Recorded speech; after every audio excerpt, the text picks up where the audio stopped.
Got your sled, Mike. Stop that, please.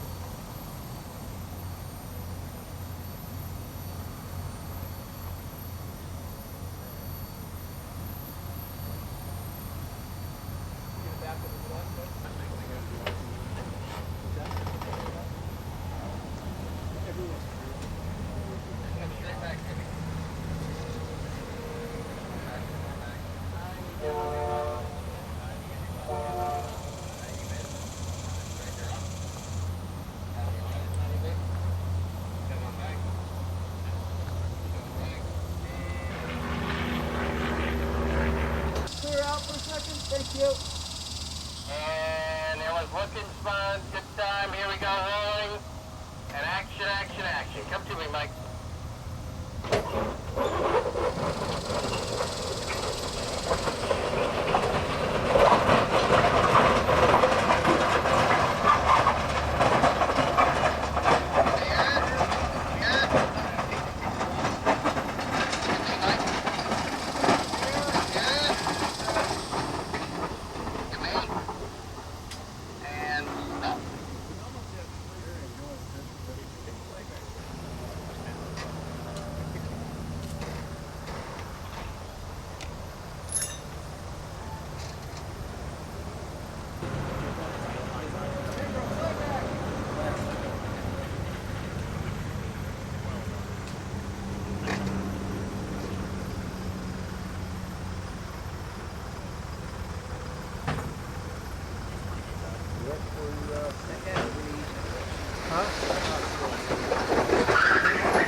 That's his tractor right over here.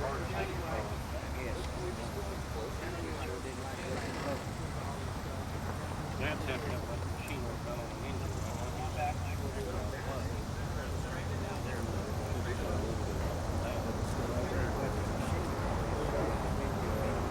You know, they're already seen that way. It's probably, you know, just like everybody else.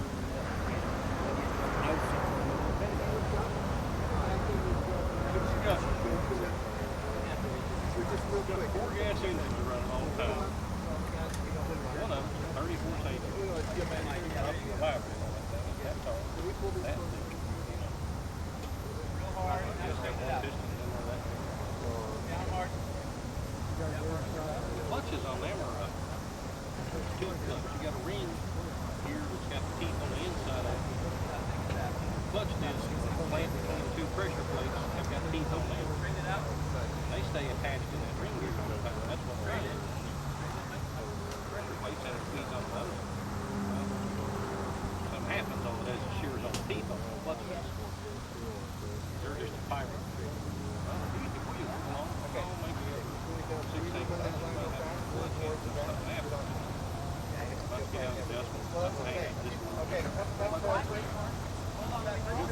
Time up yet.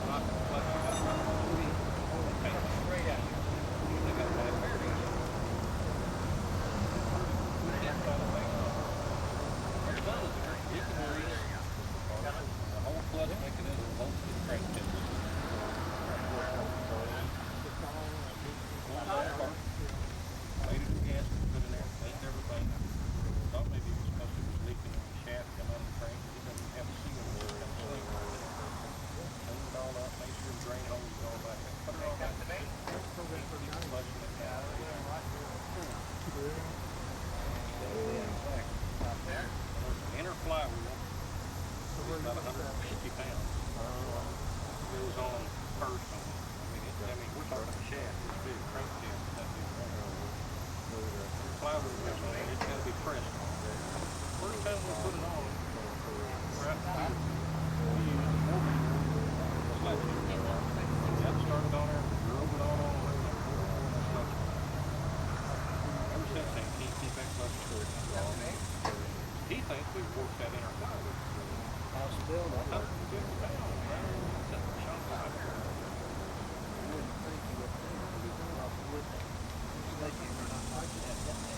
He took it all for him, took it over to some machine shop, and they could chuck it up there later. They run out the caliper either side, everything like that. Machine the pressure plates, and put them all back together, and then knock it over there next day. It was trying to have those wheels.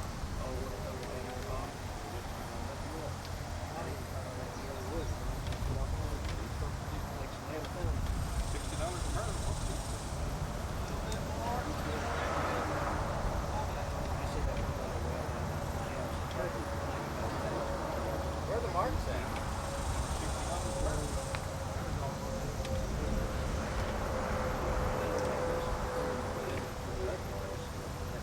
Alright, here we go.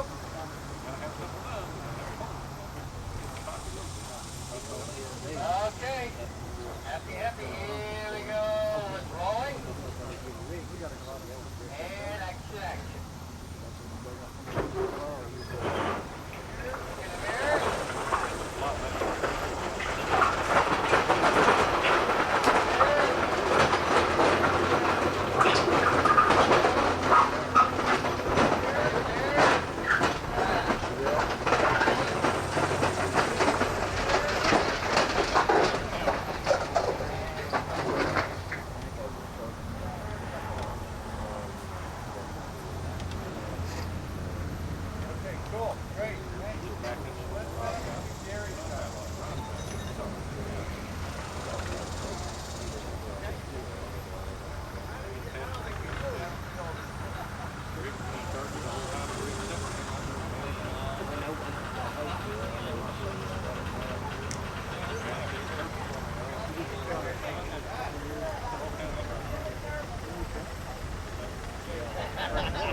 Hey, Mike.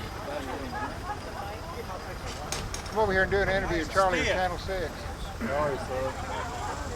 I gotta way back.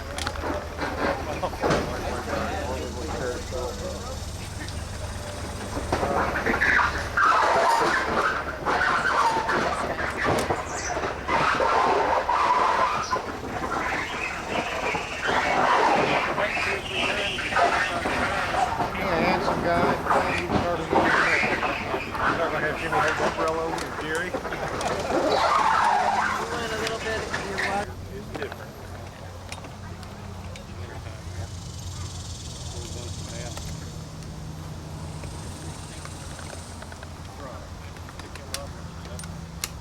Put them on back.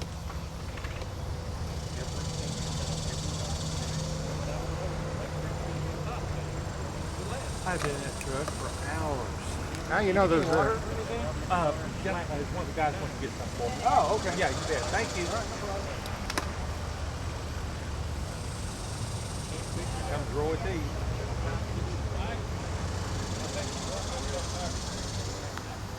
Do what?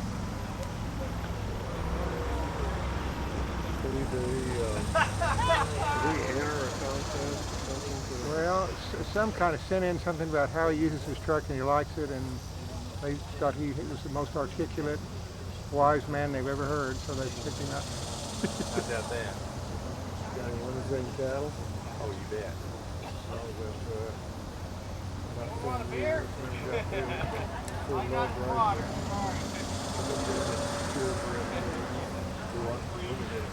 Drink it all, yeah. Go ahead and give me your name and how to spell it. Mike Avant, M-I-K-E-A-V is Victor, A-N-T. What kind of day? Tell me about your day here. What's going on? I was selected for a national Toyota commercial. How exciting is this for you to be able to center attention there? It's been pretty exciting. It's been a lot of work.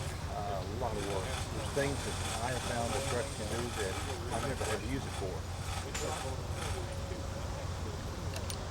What, did you ever fathom that you would be involved in something like that? I have never in my life ever dreamed I'd do anything like this.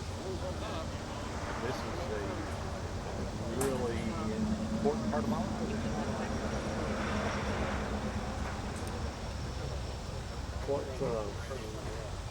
What kind of things how did you win this? How'd you win the contest? Whenever you purchase a vehicle from a dealership, they usually always send you an inquiry card, and I sent the inquiry card out with the plus and minus. Just a simple card. And from that point, it was since California, I was one of assuming it's where home calls came from. And at that point,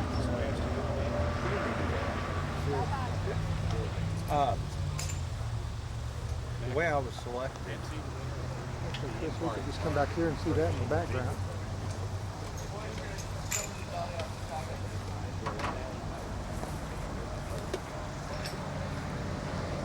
How's my hair? I didn't wear the rattiest cap today. That's kind of the way it's supposed to work. Okay. Did I bring headphones?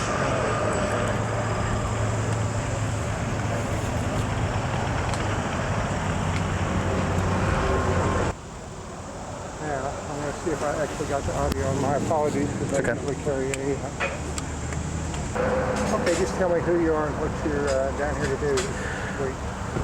My name is Chris Mann. I'm agency producer with the Intermark Group. We are here to shoot for Gulf States Toyota and Toyota Tundra. And what are you trying to accomplish with shooting this? Why did you pick Mike Avant? Mike Avant has been wonderful. He is a true trucker, and what we're hoping to accomplish with this is that we are looking for the true trucker, the everyday life of what they do with these trucks after the sale. Gosh, I'm losing my mind here. We'll have to edit around that. Let me start all over. So what about Mike's story appeal to you? We really love his presentation, his camera presence. Very kind gentleman, has an intriguing story with the tractor pulls and with actually his everyday, what he does with the trucks. You know, with the towing capacity that this new Tundra has and what all we're capable of doing with the new Toyota Tundra is remarkable. So we were out in the field and capturing the everyday stories and the life of the people who own them. I don't think anybody has the idea that this kind of commercial is shot with almost a Hollywood film crew type. Oh yeah. That's amazing. Oh yeah. Yeah, people from all around the country and shooting 35mm film. It's always a lot of fun. Big crews, lots of fun. All right, take this.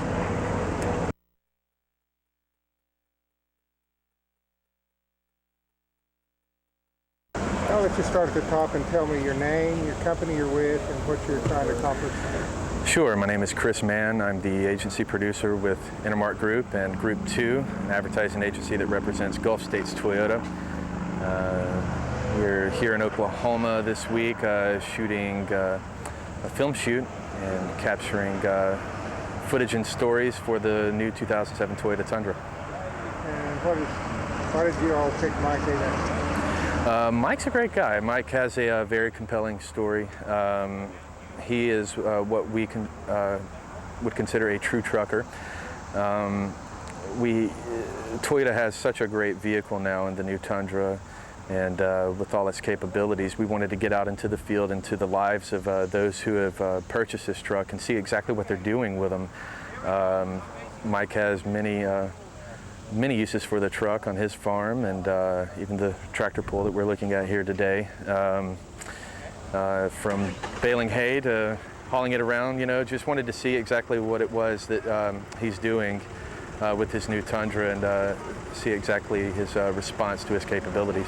You know, I think there's something that's unusual about this, and that is that usually people are selling cars and doing absolutely incredible, stupid things with them, like pulling a train or dropping them out of the air or something, and it's not really aimed at the reality of being a truck. Right. This is kind of a new approach to the average viewer, right? Yeah, right. Well, this is, you know, beyond stunts and things of that nature, this is the actual reality of what people do with their trucks. This is their life. This is the truck is the extension of their life, and you know, and we see how that aids them in their everyday needs. And so, not trying to butter it up or anything like that. Just, you know, trying to capture the essence of what they do every day with their Toyota Tundra. Yeah. See,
has to do on it. And Chuck, and Dave says yes and no. Yes. Okay, then try it again.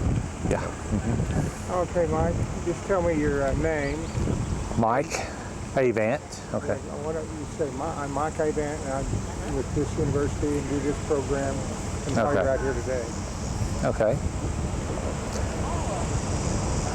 Ready? Yes. I'm Mike Avant, and I'm with the OSU Technology Program at Okmulgee. I'm the program chair for collision technology. We're here today doing a national commercial for Toyota Tundra. Mike, why did they take you? What did you say about your truck that got them interested? When asked about the truck, I was talking about the amount of power it had for a half-ton truck. It's a full-size truck. It has tremendous power, and that is contributed to torque and horsepower. And what did you learn about the movie making business in your 2 days out here? The 2 days that I've spent doing the commercial, I have found that a commercial is very, very intense. Everything has got to be perfect. Every move has got to be correct.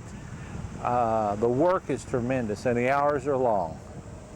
And what they do to get ready for you? You said did things like go through your whole wardrobe. Oh, after all the people talked to me, the site location manager, the casting director, the producers, and everything, they came to my house Sunday afternoon, and they went through my complete wardrobe of clothes, selecting clothes that they thought would work for the commercial. And then everything that they selected, they had to have duplicates. I've got several of the same types of shirts to wear. I have a makeup person that keeps me cool, and I cannot perspire during this, and it is 95 degrees. So what are all the different things that you did with your truck for the so far, to this point on the commercial, we have hauled hay. That was very impressive. I was very pleased with the way the truck worked. We have completed the audio version of the truck, recording the inside of the truck, the sounds.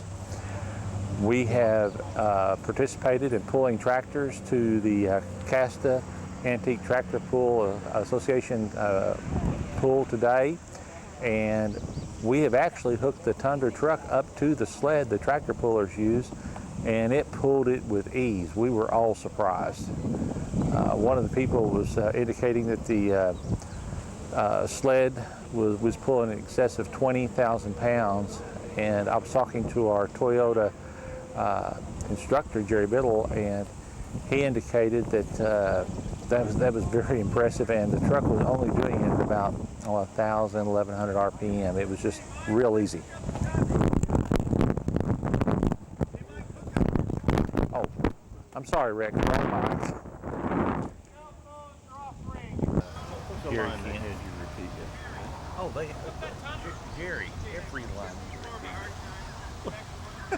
repeat. They had you do it so many different ways. See, he's already done 4 different versions of that.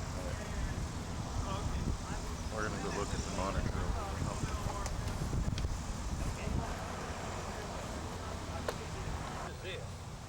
Oh, I don't know. Well, I've got that. Yeah.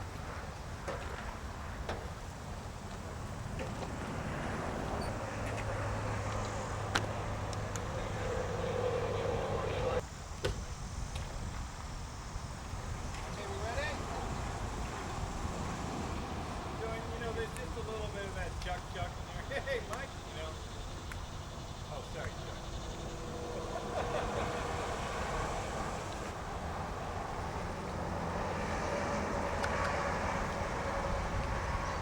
Roll sound. Stand by, Gary.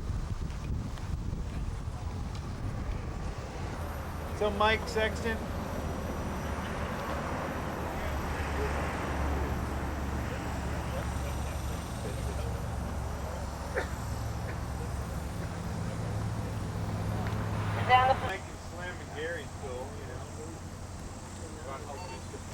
What's your name? Oh, like the tree? Can we take it live? Go that way a little bit, Randy. If you got all my there, you'll be getting something. You can sort of velocity too. Come my way. Nice. Right there. They want to bring your arm over here. More hard for us to keep walking. No, I can do it. If you want to build it, that's the way to do it. Yeah. Hey, John, you'd like to bring your arm over here and put the board on the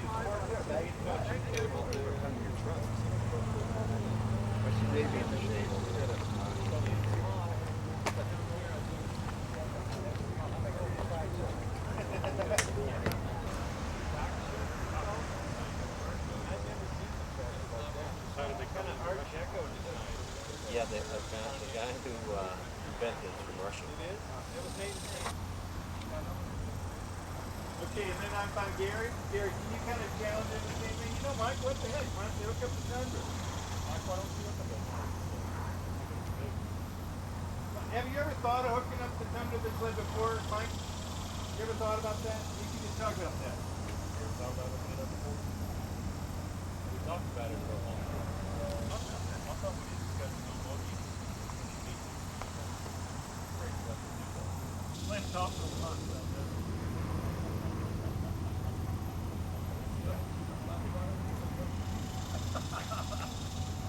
Okay, cool. Hey, thanks you guys. And Marker? You guys cool? Tail slate. Tail slate.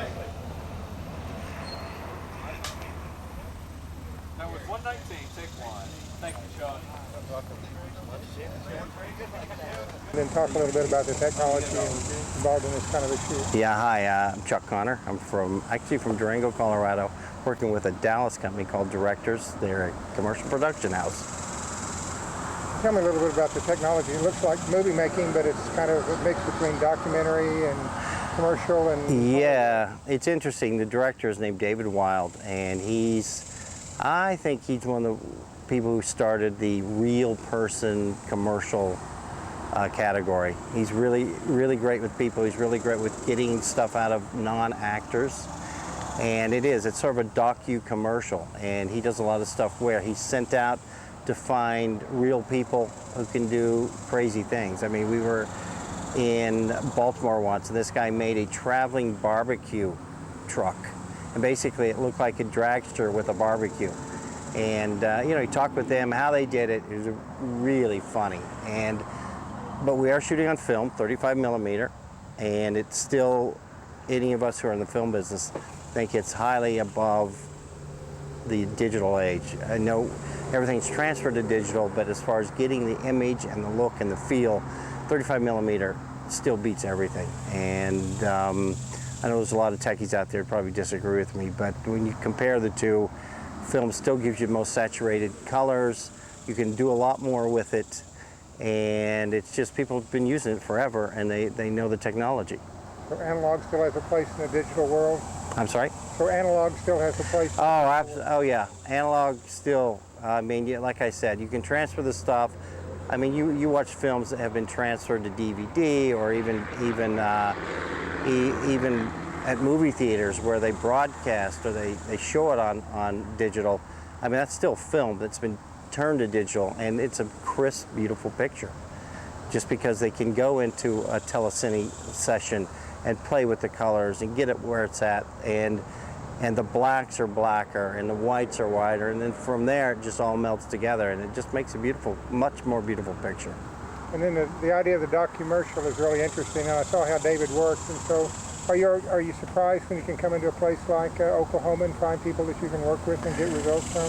Well, it's interesting because they did find one thing he does do, like he did on this spot, finding Mike and other people we'll see in Texas and in Louisiana, is they do come and see and meet these people, and even though they're not actors, he can look in and have a chat and know that he can get something out of these people. And then it's up to him to sit them down, have a chat with them, get them comfortable is the important thing, and trust, that they trust David not to make them look stupid. And he's really good at that. He pulls acting out of people that you would never consider that would look good on film. And conversely, do you feel like you're seeing a little bit of America maybe you never saw before? Or discover something about America as you... Yeah, absolutely. I've been fortunate. There's a lot of people that work in the film business that get to sit on stages, people who do episodic television, a lot of films.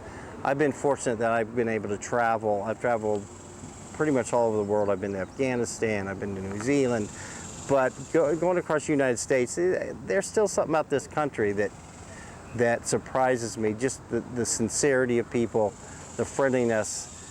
Came to Oklahoma, and gosh, these people have been unbelievable. For someone to just come on, knock on your door, we want to shoot here, we want all your tractors. I mean, the trust in that is unbelievable. you go to New York, you would say that to people, and they'd go, "Ah, forget about it. What are you, crazy? I don't have time for you." You come to the Midwest, you come to Oklahoma, you come to Colorado, you come to Kansas. They open their doors to you, and it's just a whole different world. Then if you go to LA, they're so used to filming that they ask for buco billions of dollars to shoot on their property. You come here and they go, "Yeah, come on, we want to see." What's nice is they know they're going to see something they didn't think they'd ever get to see, and they're open to it, and they want to know about it, and that's half the battle, is that the openness and the friendliness helps us with our technology and helps us make great commercials. Just kind of do his own thing, and the doctor said that was normal. He's got to express himself. Yeah. But, so that was a good thing for him to join the Air Force. That was his decision. Because if we'd have told him, he would have done the opposite. Right. But my oldest son, he said, that's the email when Jeremy joined. He said that's the best thing because he's got the structure he needs, but the freedom he wants. He still has that structure that tells him what to do and everything, but he doesn't have the mom and dad there. So he's doing good now, thank the Lord. And we got 3 children, 3 grandchildren now. And Jerry's been at Tech for 30 years. No, it's amazing. I think I took his picture this year, 30 years. Yeah, I get to take it with Dr. Bob. Yeah, that's right. Well, I want to go over and see if they got anything to drink. And we were both born in Okmulgee. Both born in Okmulgee? Yes. Sorry, didn't mean to disappear that long. Got a former student over there. Oh, really? He heard there was something going on, so. Yeah, we was both born in Okmulgee and born at the same hospital. And didn't meet each other there either, did you?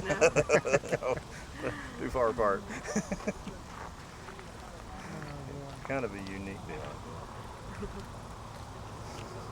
Kids don't meet that way anymore, do they? Well, I don't know. I've got kids in my family that met over the internet, married, and they got kids now, so that really is one Our of the new oldest son ways. met his wife on the internet. Yeah. He was living in Fort Smith, and luckily she was from Fort Smith. It's not like she, He graduated OSU in graphic design. That's what your wife was telling me. He's still doing it? Yeah. He's done a little bit of film commercial work there? Yeah, what he did do for Pradco was go out and actually did their commercials on the Pacific Rim mostly. Fishing lures, and he fished with the pro fishermen. They lots of spiffs, But now he does the national marketing for Umarek, which is a recreational gun company. And Germany. The guy that used to be his boss at Pradco left, and actually when he left Pradco, he went to Daisy BB. And when he got done with Daisy, he decided to buy 10% of this company and open a headquarters in Fort Smith, and then coaxed a bunch of the up and comers his direction and made Justin his national advertising manager. Wow. And so be proud of him. Oh yeah, he does.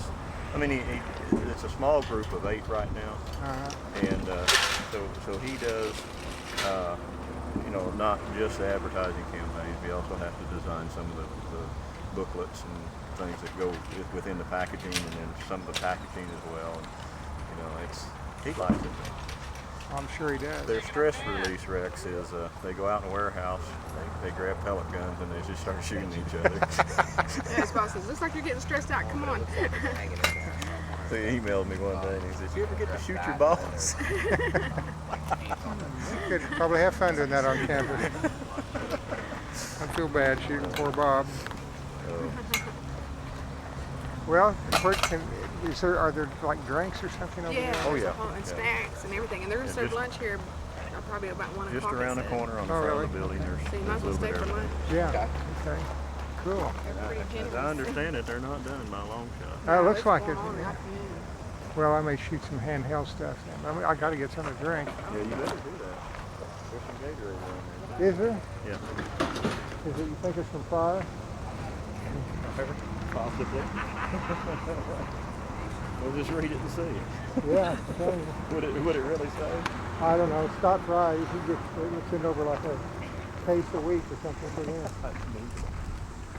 That's what used to amaze me. I'd pick up those riverside lures, or the riverside worms, and then cotton cordell, and all these, you know, rebel, and all these lures that you see. Justin designed all the packaging for Wow. Wow. And you pick it up, you know, and it say Pradco Industries, Fort Smith, Arkansas. And yet, before he went over there, never even heard of it, but fishing with them. About a couple years ago, we went to Canada for a week trip and was on the Great American Outdoors as a guest for about 15 minutes. Really? Yeah, fishing up there.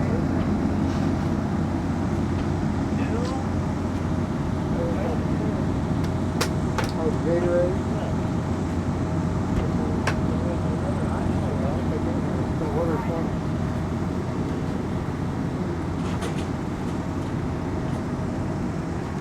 I guess there's another one hiding around here somewhere. I'll drink anything that's cold. Water.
Sideways, and bring it on up.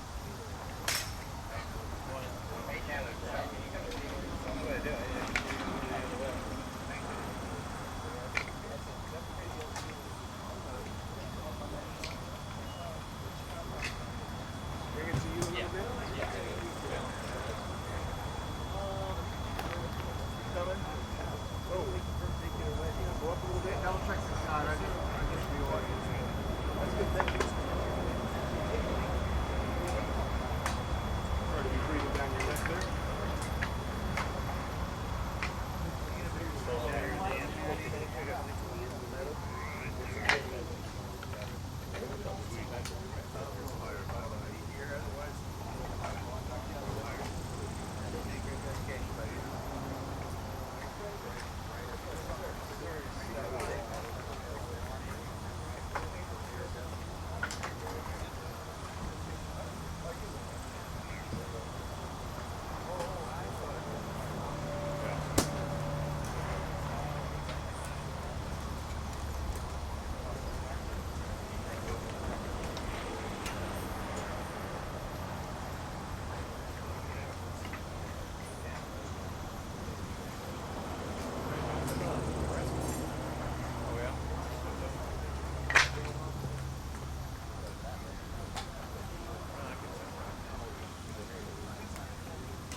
Bye.